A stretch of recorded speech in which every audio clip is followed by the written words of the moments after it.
Muito boa noite, pessoal. Vamos lá então para fazer o fechamento dessa sessão de segunda-feira, 21 de novembro, a primeira sessão aí em concomitância com a Copa do Mundo do Catar. Começou hoje cedinho com o jogo da Inglaterra contra o Irã, um passeio da Inglaterra na 6-2, fora o show, todo mundo fez gol, menos o Harry Kane, que é a minha aposta para artilheiro da Copa. Fazer o que, né? Acontece. Tivemos depois a estreia da Holanda também, que num jogo bem equilibrado contra a Senegal, acabou vencendo por 2-0, com gol no finalzinho, e agora, recém-acabado aí, tivemos o jogo dos Estados Unidos contra o país de Gales, que não disputava uma Copa do Mundo desde 1958, no tempo do Pelé, e o jogo terminou empatado em 1-1, mas não é para isso que estamos aqui, né, para falar de mercado financeiro. Amanhã temos 4 jogos na continuidade aí da Copa do Mundo, mas aí no final eu passo a tabela para vocês. Hoje foi um dia interessante para os negócios, especialmente no cenário local, que tivemos o Ibovespa trabalhando na contramão dos mercados globais. Hoje pela manhã, cedinho, no Morning Galo, a gente destacou o fechamento asiático, né, que teve uma forte queda, uma queda generalizada, melhor dizendo, em praticamente todo o setor, excetuando-se o Japão, porque a China ameaça novamente novas restrições aí para sua política de Covid-0. Isso porque no sábado a gente teve a confirmação da primeira morte na China por Covid-19 desde o mês de maio, e ontem, no domingo, tivemos, se não estou enganado, mais 2 casos de pessoas que vieram a óbito por Covid.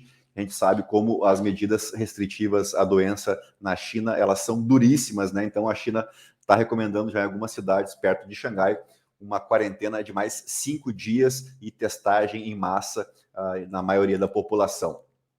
Isso refletiu também em Wall Street, onde tem aquela velha indefinição ainda sobre qual o caminho a seguir dos juros. Nós temos na quarta-feira divulgação da ata do FONC, né, da última reunião do Comitê de Política Monetária norte-americano, e na quinta-feira temos feriado nos Estados Unidos por conta da ação de graças, o feriado de ação de graças.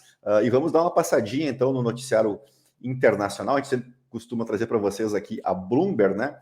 Então vamos lá. Um dos destaques aqui, na verdade, é o destaque de capa da Bloomberg. É uma nova vassourada aí, né, para os funcionários do Twitter.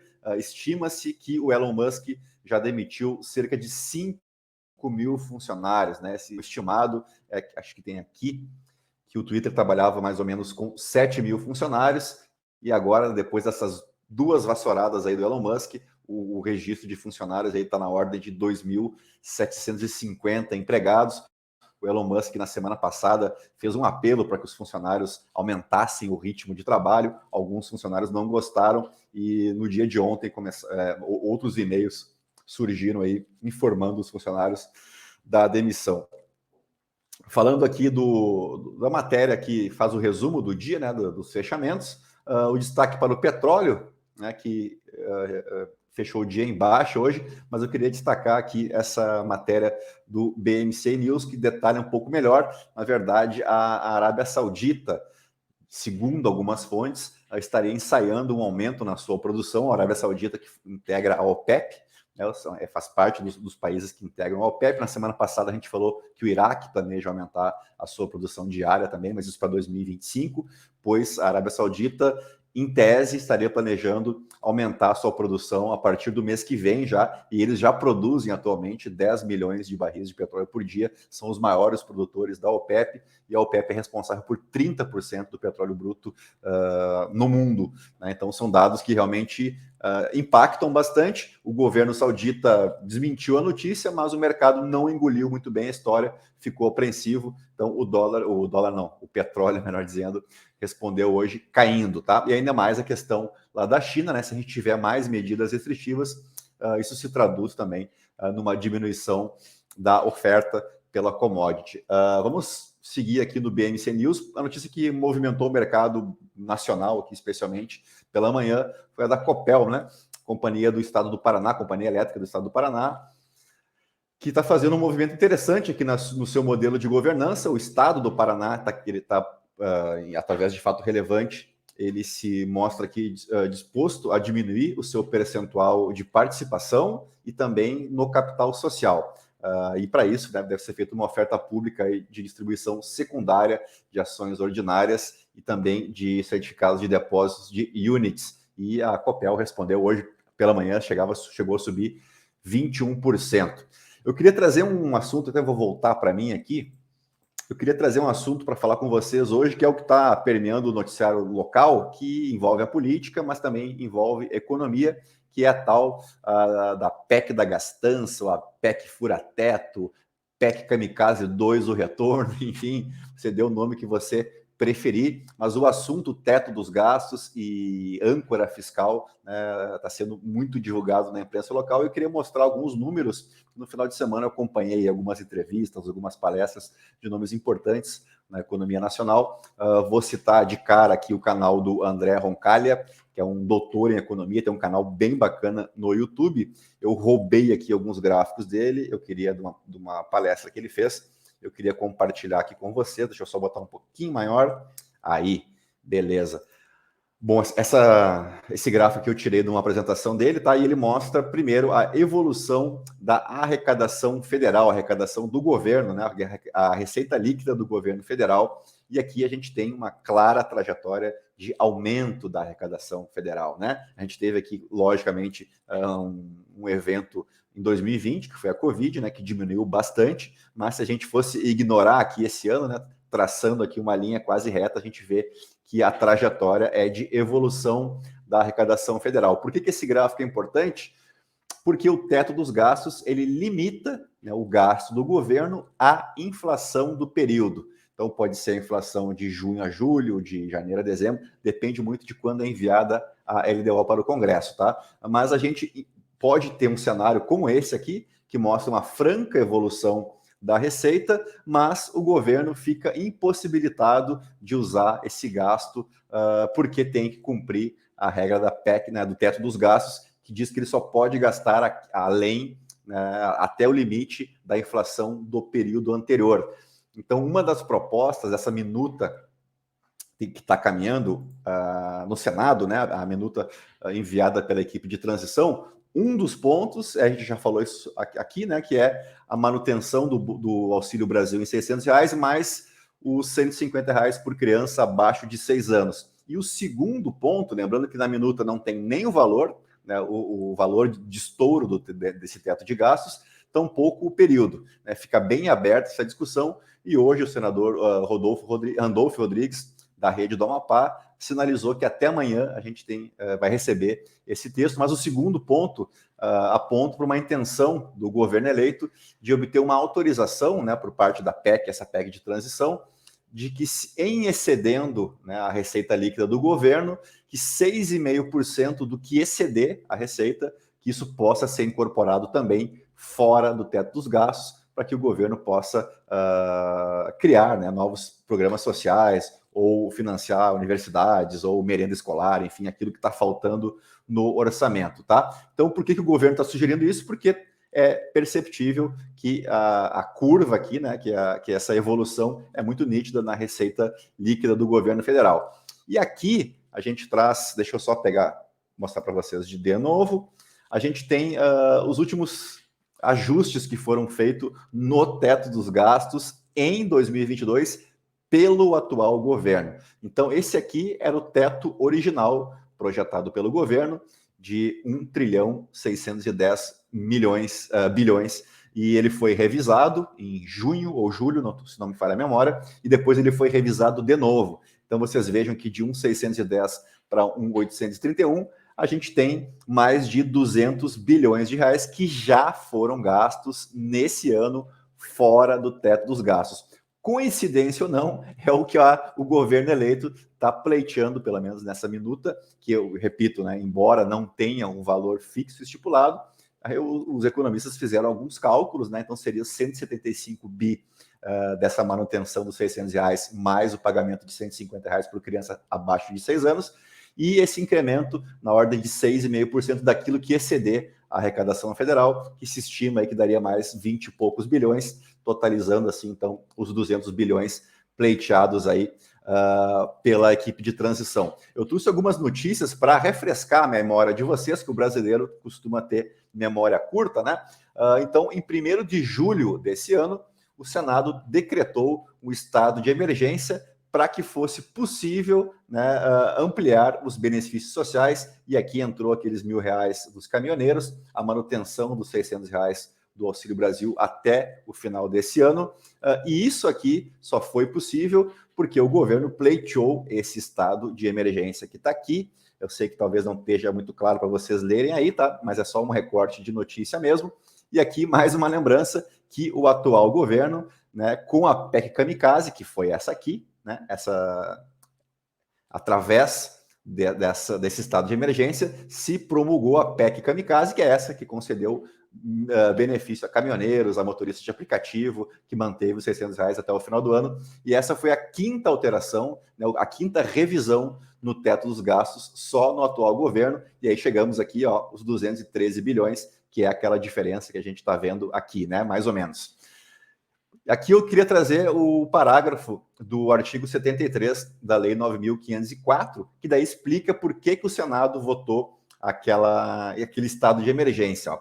Porque são proibidas aos agentes públicos, servidores ou não, as seguintes condutas a afetar a igualdade de oportunidade entre candidatos nos pleitos eleitorais. Então, no parágrafo 10, diz que no ano em que se realizar as eleições, fica proibido a distribuição gratuita de bens, valores ou benefícios por parte da administração pública, que é o que aconteceu. Aí vem o exceto nos casos de calamidade pública, estado de emergência ou de programas autorizados em lei já em execução orçamentária no exercício anterior. Então foi por isso que em julho, né, há cerca aí de 3 meses das eleições, o Senado decretou, então, o estado de emergência para que a gente pudesse furar o teto. Então, o teto já está furado, o que está se discutindo agora é um furo mais prolongado, talvez por 4 anos, né, uma licença para se gastar acima do teto. A gente tem aqui também o gasto primário acima do teto, ou seja, quanto o atual governo já ultrapassou do teto, logicamente que o maior valor é em 2020, tá? Por conta da pandemia, isso é evidente. Eu assisti uma entrevista do Felipe Salto, que é secretário da Fazenda do Estado de São Paulo, e que é cotado para integrar a nova equipe econômica, e ele afirma lá, pelas contas dele, que mesmo sem a pandemia, o governo excederia aqui em algo em torno de 100 bilhões de reais do orçamento, do teto dos gastos, melhor dizendo, de 2020. Depois a gente viu aqui em 2021 esse valor cair bastante, mas ainda assim ficar 128 bilhões acima do teto, e aí esse ano esse valor voltou a subir, e já foi explicado lá por quê, né? Primeiro, para garantir a chamada PEC Kamikaze, e também para ajudar aqui as emendas parlamentares que triplicaram na atual gestão. Então a gente vinha gastando aqui em média 10, 11, 13 bi em emendas parlamentares, esse valor aí triplicou nos últimos 3 anos. Então, parte desse dinheiro que excedeu o teto dos gastos também foi para emendas parlamentares. A gente sabe da pressão que existe em Brasília em ano eleitoral, né? Especialmente de deputados e senadores que querem se reeleger, e eles usam essas emendas parlamentares para levar recursos, né, para os seus colégios eleitorais. Trouxe aqui um documento da XP que mostra um pouco a dívida bruta do atual governo, né? Ela aqui está também numa trajetória mais estável depois do baque, que foi 2020. Ela parece estar mais sob controle agora. E eu acho que de gráfico era isso que eu tinha para mostrar para vocês. Então deixa eu voltar aqui para a gente fechar esse papo de orçamento. Por que o mercado financeiro reagiu tão mal a essa primeira minuta que só tinha 2 pontos? Bem, a gente tem que pensar que esses 200 bi utilizados para gastos sociais, eles correspondem aproximadamente a 2% do PIB brasileiro. E a gente tem um montante que é pago em dívidas, em juro da dívida, né, da dívida pública, que é bem que se diga, foi uma dívida feita pelo governo, então tem que pagar, não tem essa, né? Não tem outra opção, tem que pagar, que a dívida foi feita, mas a gente paga em juros da dívida algo em torno de 6% do PIB. Como a gente tem uma previsão de, em excedendo a arrecadação do governo, pegar uma fatia, né, 6,5% desse excedente, para usar em investimentos de ordem social e não para fazer abatimento da dívida, uma das leituras que a gente pode fazer, então, é que o mercado financeiro entendeu, né, que dentro do bolo todo ele vai perder arrecadação, ele vai perder dinheiro, literalmente, porque é dinheiro que o governo vai deixar de talvez comprar títulos que estejam em caixa das instituições financeiras. Isso pode explicar um pouco os 3% de queda da semana passada, tá? Então agora a gente fica na expectativa, primeiro, por esse texto da PEC aí da gastança, PEC fura-teto, enfim, e a presidente do PT, a Gleisi Hoffmann, afirmou hoje que não deve vir nome de ministérios, né, nome de ministros da próxima gestão nessa semana. Então a gente ainda deve ficar em compasso de espera para saber quem deve ser o próximo ministro da Economia, se ele vai ser mais técnico, se ele vai ser mais político. A gente vê aí nomes sendo ventilados a todo momento, ora mais políticos, ora mais técnicos. É caso da turma lá que está na equipe de transição, um exemplo bem clássico aqui que a gente pode trazer é do André Lara Rezende. Então, para a semana, a gente tem um trigger importante amanhã, pode inclusive ser divulgado hoje à noite, esse texto, e aí vamos ver como é que o mercado digere, né? Então, o texto em si, e não apenas a minuta enviada pelo Geraldo Alckmin. Então, para a gente encerrar de verdade, vamos fazer os fechamentos aqui. O petróleo, o Brent, recuou 0,20% na sessão de hoje. Na verdade, o Brent para janeiro, tá? Contratos para janeiro, a $87,41 e 45 centavos o barril. Já o dólar à vista fechou em baixa de 1,19%, a R$ 5,31. Em Wall Street, o Dow Jones caiu 0,13%, o S&P 500 0,39% e o Nasdaq, que foi o que pagou o pato aí, caiu 1,09%. A gente teve um movimento de queda, especialmente nos papéis mais ligados à tecnologia na China, e isso se refletiu também nos Estados Unidos, né? O índice Nasdaq foi o que teve a queda mais expressiva. E aqui no Brasil, o Ibovespa fechou em alta de 0,81% aos 109.748 pontos. Então estamos aí uns 6 mil pontos atrás, né, do prejuízo depois da confirmação do segundo turno das eleições. E para fechar de verdade, vamos mostrar então os jogos, compartilhar com vocês aqui os jogos de amanhã, né, da Copa do Mundo. Temos às 7 horas da manhã, então ó, você termina de ouvir o Morning Galo e já vai para a Free TV, porque tem a estreia de Léo Messi, né, Argentina e Arábia Saudita. Depois, às 10 da manhã, temos Dinamarca e Tunísia. Às 13 horas, temos México e Polônia, estreia do Lewandowski, né, centroavante do Barcelona. E às 16 horas, temos a estreia de Mbappé, o grande craque da Copa passada, a campeã França, que estreia contra a Austrália. E a gente, claro, tem um encontro marcado cedinho com o nosso Morning Galo e depois, mais tarde, o nosso call de fechamento por aqui e em vídeo, tá legal? Então, a todos um grande abraço, né? Uma boa noite a todos e até amanhã. Tchau, tchau.